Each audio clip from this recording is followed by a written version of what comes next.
Few fighters have been more important to MMA than Ken Shamrock, a pioneering figure considered the sport's first mainstream star. So there was much fanfare when he announced his MMA return in 2000. Shamrock first left MMA as one of the sport's most beloved fighters. He left the second time around as one of its biggest punchlines. Welcome to the INC, and this is the story of Ken Shamrock's failed MMA comeback. Kenneth Wayne Shamrock was synonymous with MMA from the very beginning. After starting his career in pro wrestling, Shamrock was approached to compete for the hybrid fighting promotion Pancrase, squaring off against fellow pioneers Bas Rutten and Minoru Suzuki, before becoming the first non-Japanese to win the King of Pancrase title in 1994. Shamrock was also one of the 8 men to compete in the first Ultimate Fighting Championship, beating Patrick Smith before losing to Hoist Gracie in the semifinal, and would make regular appearances in the octagon over the next several years, winning the first super fight title against Dan Severn before disputes over fighter pay led him to sign with the WWE. During this spell, Shamrock was considered one of the sport's true innovators, being one of the first fighters to mix striking and submissions with his already elite wrestling game.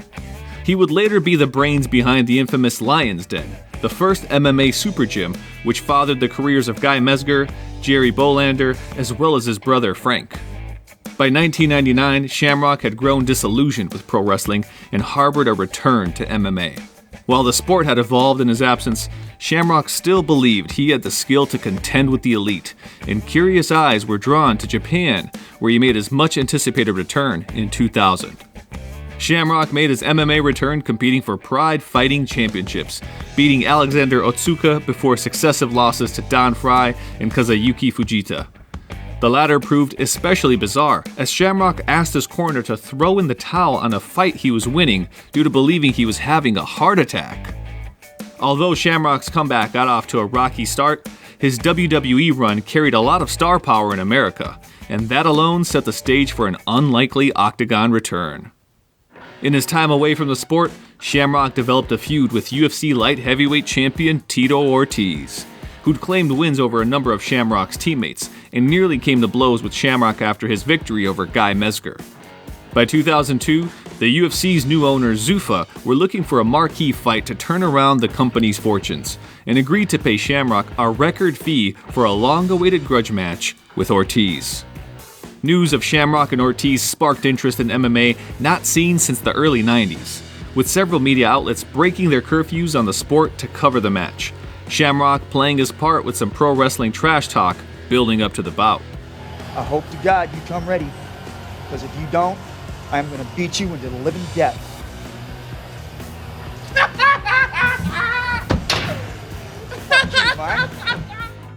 Shamrock vs. Ortiz finally took place in November 2002 in the main event of UFC 40.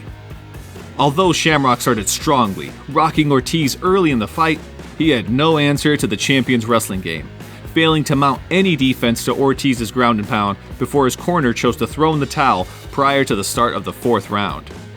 While Shamrock's title bid fell short, his return to the octagon was a success. UFC 40 pulled an estimated 150,000 pay-per-view buys, a rate over 3 times larger than the average Zuffa show at the time, with UFC referee Big John McCarthy describing the event as the most important one in company history. After his induction into the UFC Hall of Fame, Shamrock faced another old rival in Kimo Leopoldo, whom Shamrock had beaten to retain his super fight title at UFC 8. The first fight between the two had been a grueling mat-based affair. This time, Shamrock would get the job done in surprising and lightning-quick fashion. Oh, nice knee! The knee, and down goes Kimo, and it's over! Shamrock underwent surgery after the fight to repair a torn rotator cuff, as well as addressing underlying knee injuries dating back to the WWE. Shamrock later claimed the injuries had a major impact on his fighting style, forcing him to abandon his wrestling game and instead become a stand-up brawler. Shamrock's later UFC run became synonymous with The Ultimate Fighter, facing Rich Franklin at the Tough One finale before coaching against his old rival Ortiz in Season 3. A rematch between the two was penciled in as the co-main event of UFC 61, the highest grossing pay-per-view the UFC had ever produced at the time. A perfect stage for Shamrock and Ortiz to end their long-standing feud once and... Dean walks in, and it is all over!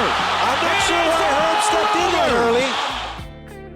The bout's unsatisfying ending led the UFC to book a rematch on free TV that October. While the match pulled record numbers for a televised MMA bout, it did little to improve Shamrock's fortunes. Ortiz again dominated on the ground before finally ending the rivalry in the middle of the first. Shamrock was briefly linked to a match with Steve McDonald at UFC 75, but was later released from the promotion due to Shamrock's decision to coach in the International Fight League, one which led Shamrock to pay the UFC $75,000 after unsuccessfully suing the company due to a breach of contract. For the next 5 years, Shamrock began a run on the regional circuit, jumping between smaller promotions with each performance looking more labored than the last. In 2007, Shamrock took on local fighter Buzz Berry for the British promotion Cage Rage, a fight that saw another first-round loss and one of the greatest calls of Mauro Ranallo's career. And Shamrock goes down faster than a pint of Guinness at the local pub! Shamrock would win just 2 of his last 11 fights, a decision over journeyman heavyweight Jonathan Ivey, and a self-promoted match against 400-pound professional wrestler Ross Clifton. Shamrock would win the fight in the first round, but was later given a 12-month suspension after testing positive for multiple steroids, and added with his advancing years seemingly spelled the end of his MMA career. That was until 2015, when the 51-year-old Shamrock was signed by Bellator to take on street fighting legend Kimbo Slice. The two had been set to face each other at Elite XC in 2007, only for Shamrock to withdraw the day of the fight and be replaced by Seth Petrozelli, whose 14-second knockout of Kimbo helped spark the end of the promotion. Shamrock started the fight strongly by taking Kimbo down and actively working for a rear naked choke, only for Kimbo to return to his feet and score the knockout win in the later stage of the first. The fight was immediately questioned for its legitimacy, as critics noted Shamrock and Kimbo talking to one another during an early grappling exchange, and Shamrock's reluctance to throw strikes despite a dominant position on the ground. It wasn't the first time Shamrock was accused of fight fixing, with his Ultimate Fighter loss to Rich Franklin and a match with Kazushi Sakuraba in Pride coming under similar scrutiny. Despite this, Shamrock was coaxed back into action against UFC 1 veteran Royce Gracie, who hadn't competed in MMA since 2007.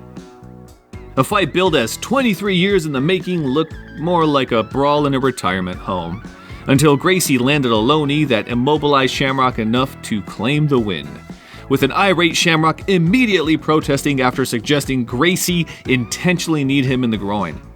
Is it possible for history to repeat the way it apparently just did? Shamrock's Bellator run was another blemish on the later stages of his career, although he does hold the distinction of being the highest drawing fighter in company history. So that's where De La Hoya got the idea for Golden Boy MMA. Shamrock would suffer further embarrassment after the fight. He tested positive for the anabolic steroid nandrolone, and not to mention the Texas State Athletic Commission revoked his license, with Shamrock formally announcing his retirement on a social media post in 2019. Fighters extending their career longer than needed is a trope all too common in MMA, and Ken Shamrock is not only the biggest example, but the one who damaged his legacy the most from it. Time will eventually forgive Shamrock's comeback and return him to his pioneer status.